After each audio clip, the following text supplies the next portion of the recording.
कारगिल की जंग को अगर हम आज के पर्सपेक्टिव में देखते हैं, ये हाईएस्ट बैटलफील्ड के अंदर जिसको बोलते हैं सियाचिन ग्लेशियर के ऊपर होने वाली पहली जंग थी, जिसके अंदर पाकिस्तान और हिंदुस्तान इन दोनों के ट्रूप्स थे। आपने सही बताया, 527 लोग मरे हैं, लेकिन 1365 लोग भी वुंडेड हुए हैं। आज वो जिंदा है। ये उनकी जवानी का जोश था, जो अपने मुल्क के लिए, अपने तिरंगे के लिए आगे बढ़ के वहां पर पीछे अपने घर वालों को, अपने बच्चों को, अपने वालिद वालिदा को, सबको भूल कर उन्होंने एक तिरंगे को खड़ा रखने की कोशिश करी। सामने वाले दुश्मन के 700 लोगों को मार गिराया है। ये लड़ाई बड़ी मुसीबतों के साथ लड़ने के बाद में आज उसका जश्न हमको यहाँ पर मनाने के लिए मिल रहा है। और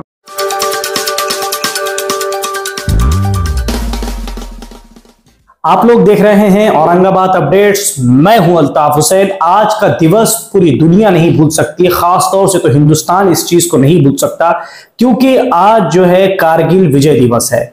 कारगिल की जो लड़ाई हुई 1999 में, 60 दिन तक ये लड़ाई चलती रही और उसके बावजूद कई जवानों को, 227 जवानों को अपनी 527 जवानों को अपनी जान को गंवाना पड़ा और 1400 जवान वहां पर घायल हुए। उसके बाद में हमको ये जीत मिली और पाकिस्तान को उसकी औकात बताने का काम इंडियन आर्मी ने किया। आज उसी के चलते मेरे साथ जो जुड़े हैं वो इंडियन आर्मी से बिलोंग करते हैं। मेरे साथ मेजर गजाला फिरासत जुड़ी है, मैं इनसे बात करूंगा। आज सैयदा मेजर गजाला फिरासत मेरे साथ जुड़ चुकी हैं। हम इनसे बात करेंगे इस टॉपिक पर, कारगिल के अंदर जो जिस तरीके का विजय दिवस आज मनाया जाता है उस पर पहले इनसे जानने की कोशिश करेंगे कि कारगिल में जो लड़ाई लड़ी गई हमारे देश की तरफ से, किस तरीके का वो लड़ाई का माहौल रहा और इंडियन आर्मी देश के लिए किस तरीके का योगदान दे रही है। मैडम, वेलकम है आपका औरंगाबाद अपडेट्स के अंदर। सवाल सीधा ये है, आज तो कारगिल विजय दिवस है, बड़ी धूमधाम से मनाया भी जा रहा है, हर जगह प्रोग्राम हो रहे हैं। कारगिल में जो जवानों ने अपनी जान को कुर्बान किया, जो जवानों की जान गई, सबसे पहले तो मुझे ये बताइए कि जिस तरीके की जो जवानों का जो लड़ाई हुई, 60 दिन तक लड़ाई लड़ते रही, कैसा जोश रहता है? अगर आप देखते हैं कारगिल की जंग को अगर हम आज के पर्सपेक्टिव में देखते हैं, ये हाईएस्ट बैटलफील्ड के अंदर जिसको बोलते हैं सियाचिन ग्लेशियर के ऊपर होने वाली पहली जंग थी, जिसके अंदर पाकिस्तान और हिंदुस्तान इन दोनों के ट्रूप्स थे। आपने सही बताया, 527 लोग मरे हैं, लेकिन 1365 लोग भी वुंडेड हुए हैं। आज वो जिंदा है। ये उनकी जवानी का जोश था, जो अपने मुल्क के लिए, अपने तिरंगे के लिए आगे बढ़ के वहां पर पीछे अपने घर वालों को, अपने बच्चों को, अपने वालिद वालिदा को, सबको भूल कर उन्होंने एक तिरंगे को खड़ा रखने की कोशिश करी। जहां कि पहले सामने वाले दुश्मन मुल्क का इन्फिल्ट्रेशन बहुत ज्यादा हो चुका था और उस वक्त इंटेलिजेंस आने में बहुत देर हो चुकी थी, इस वजह से काफी ज्यादा लॉसेस हुए हैं। कारगिल की जंग एक ये और चीज सिखाती है कि -50 डिग्रीज 42 डिग्रीज के अंदर एक इंसान की बॉडी अब कैसे ऑपरेट करती है। आने वाली मुश्किलात, जहां पानी अपने आप में सॉलिडिफाई होता है, वहां एक ह्यूमन बॉडी और मेन है मशीन और इक्विपमेंट नहीं जंग जितवाते, ये उनके पीछे जिंदा रहने वाले लोगों का जज्बा होता है, जो उन्हें अचीवेबल रिजल्ट दिलाता है। कारगिल की जंग अपने आप में एक और इम्पोर्टेंस इसलिए भी रखती है कि ये एक विक्ट्री है जो कि हमने दूसरे मुल्क को दी है और हमने वहां पे हमारी एनिमी टेरिटरी में रहते हुए सामने वाले दुश्मन के 700 लोगों को मार गिराया है। तो मैडम, जितने लोग, जैसे कि आप जैसे बता रहे हैं, बाकी जितने लोग जख्मी हुए थे, उसमें घायल थे, तो आपको आज ऐसा महसूस होता है कि उन लोगों को याद नहीं रखा जा रहा है या उन लोगों को कहीं ना कहीं उतनी चीजें नहीं मिल पा रही है जो आज उन लोगों को मिलना चाहिए? ऐसा नहीं है, शायद आपको इस बारे में पता नहीं होगा। बैटल कैजुअलिटी जब इंसान हो जाता है, यानी जंग में हैंडीकैप होना या किसी तरह से जख्मी हो जाना, उस टाइम उनको फुल पेंशन लाइफ लॉन्ग हो जाती है। उसके बाद उनके बच्चों की पढ़ाई भी फ्री हो जाती है। ये कुछ इदारों में ऐसा दिखाया जाता है, बट मैं प्राउडली कह सकती हूँ, इंडियन आर्मी हो गई, इंडियन एयरफोर्स हो गई या इंडियन नेवी हो गई, ये उनके डिस्ट्रिक्ट लेवल तक उनके रिसेटलमेंट को लुक आफ्टर करते हैं, और सभी बैटल कैजुअलिटी के लिए एक जीआर है जिसके तहत उनको या उनके फैमिली मेंबर को सरकारी जॉब के अंदर ऑप्शन कंपलसरी है। जी मैडम, आज देखा ये जा रहा है बहुत सारे नौजवानों के अंदर इतने जज्बे हैं, वो चाहते हैं कि देश के लिए लड़ाई लड़े, बॉर्डर पर जाए, लेकिन उन लोगों को कहीं से रास्ता नजर नहीं आ रहा है। इसका एक ही रीजन है कि हमारे पास अवेयरनेस, कहीं जाना है, जैसे एक एग्जांपल है, मुझे यहाँ से दिल्ली जाना है, हम ये डिसाइड नहीं कर पाते कि हमें ट्रेन से जाना है, बस से जाना है।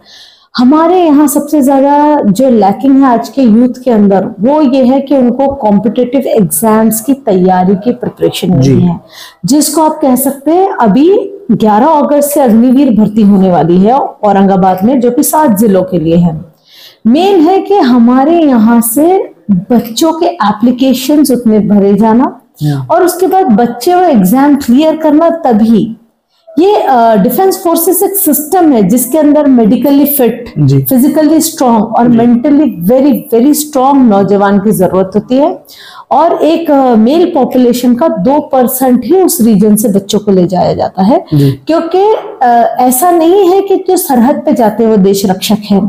जो शहर में अपना काम अच्छा करते हैं, जो समाज में अच्छा काम करते हैं, जो अच्छे से बच्चों को पढ़ाते हैं, टीचर्स, जो एक अच्छा व्यापारी होता है, ये सब भी देश रक्षक है। जी मैडम, जैसे कि आज ही देखा जाता है कि कई लोगों का ये बोलना है कि गरीब के बच्चे ही आगे बढ़ रहे हैं, गरीब के बच्चे आगे बढ़ नहीं पाते देश के लिए, वो लड़ना चाहते हैं, बढ़ना चाहते हैं, जाना चाहते हैं, सरहद पर अपनी जान कुर्बान करना चाहते हैं, लेकिन उन लोगों को मौके नहीं मिल रहे, क्योंकि आजकल जो स्कूल्स हैं, जैसे कि अगर मैं महानगर पालिका के स्कूल्स की बात करूं तो वहां पर बच्चे एक आगे उनका एक हद होती है, वहां तक वो जाते हैं, वहां से वो दम तोड़ देते हैं। तो ऐसी जगह ऐसे बच्चों के लिए कैसा आगे इनका ये है, मैं ये कहना चाहती हूँ कि जितना हमारे पास स्टैटिस्टिकल डेटा है उसके हिसाब से डिफेंस फोर्सेस में जाने वाले ग्रामीण भाग के लोग होते हैं, क्योंकि ये फिजिकली बहुत मजबूत काम करने की आदत है। ये दूसरा है, महानगर पालिका के स्कूल्स में भी अच्छे टीचर्स हैं। प्रोबेबली ये होता है कि वो इसका ये है कि शायद थोड़े से बच्चों को ओरिएंटेशन प्रोग्राम्स करवाएंगे तो इसके रिजल्ट्स बहुत अच्छे होंगे। मैडम, जैसे आप कह रहे हैं कि 14 डिग्री के अंदर कारगिल की लड़ाई हुई, वहां पर लड़ाया गया, कैसे ये लोग जवानों को लेकर ऊपर जाते थे और कोई जख्मी होता था उसको लेकर कैसे ये लोग नीचे उतरते थे? जी, अगर आप हाई एल्टीट्यूड की अगर लड़ाई देखते हैं तो इसमें हेलीकॉप्टर सपोर्ट सबसे ज्यादा होता है, क्योंकि उस वक्त कारगिल में रोड भी नहीं थी जहां पर जाया जिस वक्त लड़ाई हुई। हाँ, बाद में वहां पर पक्की सड़कें बनी, तो आप ये कह सकते हैं लड़ने वाले ट्रूप्स 4 किलोमीटर 5 किलोमीटर बर्फ के अंदर अपने ऊपर 12 से 13 किलो का जो वार्म सूट होता है वो पहन के पैदल चलते हुए सरहदों तक जाते थे। आप इमेजिन करिए, 12 फीट 13 फीट बर्फ की सिल के बीच में बैठ के वो लोग लड़ते थे। तो आप कह सकते हैं ये सिर्फ एक इंसान का जज्बा होता है जो उसको इम्पॉसिबल को पॉसिबल कराने की। मैडम, हमारे शहर औरंगाबाद में कोई ऐसे है जिन्होंने कारगिल की लड़ाई लड़ी है? जी हाँ, हमारे यहाँ पे बड़े बुलकर है जो अभी परभनी में पोस्टेड है।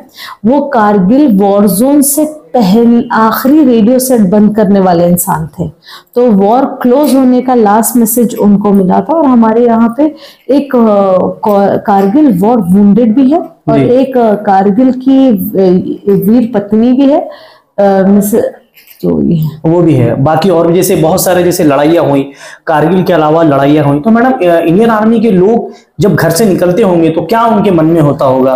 देखिए, जो मिलिट्री ट्रेनिंग आपको करवाते हैं, हम समाज के अलग अलग सेगमेंट के लोग होते हैं, और जब आप मिलिट्री ट्रेनिंग भले किसी भी यूनिफॉर्म फोर्स के लिए करते हो, भले पुलिस डिपार्टमेंट करते हो, आपको सर्विस टू पीपल का जज्बा सिखा दिया जाता है। और उसके अंदर आपका ये जज्बा होता है, मेरा वजूद मायने नहीं रखता, मेरे देश का नाम मायने रखता है, मेरे देश की सरहद से मेरा घर होता है। बहुत बुरा लगता है जब हम अपने शहर वापस आते हैं और लोग 1 फीट के ऊपर लड़ते हैं। हम जब उन लोगों के साथ रहते हैं जो 1 इंच के लिए अपनी जान दे देते हैं और सरहद को अपना घर मान के पूरे हिंदुस्तान को अपना समाज समझते हैं, और यहाँ शहर में लोग होते हैं जो 5 फीट के ऊपर अपने सगे भाई से लड़के बैठते हैं। बहुत बुरा लगता है। अच्छा मैडम, जैसे कि आप भी इंडियन आर्मी से है, तो जब आप घर छोड़कर आप जब इंडियन आर्मी की तरफ गई होंगी, क्योंकि आजकल खास बात तो ये जिस जगह से आप आती है, जिस कम्युनिटी से आप आती है, यहाँ तो लड़कियों को मतलब जॉब के लिए मनाही किया जाता है? ये इसलिए है कि मुस्लिम समाज जो प्रेजेंट डे का है वो हाफ एजुकेटेड है। अगर आप दीन को सही तौर से समझेंगे तो मैदान करबला में भी औरतों ने पीछे सपोर्ट सर्विसेज दी है। वो जंग में नहीं गई होंगी आगे लड़ने के लिए, लेकिन जो हमारी कम्युनिटी है वो कहीं पे औरत को ऐसा रोल नहीं किया कहती है। और दूसरा है कि इंडिया के जो डिफेंस फोर्सेस है वो इंटरनेशनल बॉर्डर लेडी को क्रॉस नहीं करवाता है। हाँ, लेडीज वहां पे सपोर्ट एलिमेंट्स में जाती है, तो मुझे नहीं लगता मेरे लिए ये बैरियर है। हाँ, मुझे ये लगता है लोगों की छोटी सोच को मैं अपनी कम्युनिटी से रिलेट नहीं करती। अच्छा, कभी आपने ये सोचा होगा मैडम कि मैं भी जब भी रहूंगी या सपोर्ट्स के लिए? जी हाँ, मैं लेह में 2010 में ऑफ क्लाउड बर्स्ट की मेन कम्युनिकेशन इंचार्ज थी, और जब पूरा शहर बह के गया था तो वहां पे सैटेलाइट कम्युनिकेशन एस्टैब्लिश करना पूरे लद्दाख रीजन में मेरी रिस्पॉन्सिबिलिटी। जी, आप आखिरी सवाल मेरा ऐसा है, नौजवानों के लिए क्या मैसेज देंगे आप? नौजवानों को मेरा एक ही मैसेज रहेगा कि सेंट्रल नेशन को अपना समझते हुए मैक्स टू मैक्सिमम या जितना ज्यादा, अगर कारगिल विजय दिवस है, ये हमारे लिए एक सेलिब्रेशन का दिन भी है, क्योंकि एक नौजवान, एक जिम्मेदार नौजवान ने 25 साल पहले अपनी जिम्मेदारी पूरी करते हुए हिंदुस्तान को आजाद रखा। और आज 25 साल के बाद नौजवानों ने अगर वही समझते हैं कि मुल्क मेरा है, शहर मेरा है और मेरे को अपने जवानी के वक्त को सही जगह पे ले जाके यूटिलाइज करना है, तो मैं कहती हूँ डिफेंस फोर्सेस हो जाओ या कोई भी जॉब इंडिया में या कोई भी बिजनेस या कोई भी ऑक्यूपेशन आपको देश को आगे बढ़ाने के लिए ही ले जाता है। मेरी सभी नौजवानों से यही रिक्वेस्ट रहेगी, अपना टाइम प्रोग्रेसिव काम में डालिएगा। Thank you so much. ये थे सैयदा गजाला फिरासत मैडम। जैसा इनसे बात कर एक ये चीज पता चली है, जैसे इन्होंने एक मैसेज दिया है नौजवानों को कि आप भी सरहदों पर जा सकते हैं, लड़ाई को लड़ सकते हैं। और जैसे कारगिल दिवस में 527 नौजवानों को अपनी जान की बाजी लगानी पड़ी, उसके बाद में ये जीत का जो आज हम जश्न मना रहे हैं, इसके पीछे बहुत ज्यादा कुर्बानियां हैं। 527 परिवार वहां पर जो है आज वो रो रहे होंगे, आज वो लोग कहीं ना कहीं अपने आंसू बहा रहे होंगे, अपने बच्चों को याद कर रहे होंगे, कोई अपने पिता को याद कर रहा होगा, कोई अपने भाई को याद कर रहा होगा। ये लड़ाई बड़ी मुसीबतों के साथ लड़ने के बाद में आज उसका जश्न हमको यहाँ पर मनाने के लिए मिल रहा है। और मैडम ने खास बात ये बताई है कि जो लोग उसमें हैंडीकैप हो चुके थे, मुझे ऐसा लगता है कि वो लोग आज जब अपने हाथ की तरफ या अपने पैर की तरफ देखते होंगे तो गर्व महसूस करते होंगे कि हम लोग, हमारा जो हाथ है, हमारा पैर ही देश के लिए लगा है। और जैसे मैडम ने खास बात ये कही है कि हम अपने आप को कमजोर ना समझे, देश के लिए आगे बढ़ाते रहें और जद्दोजहद करते रहे।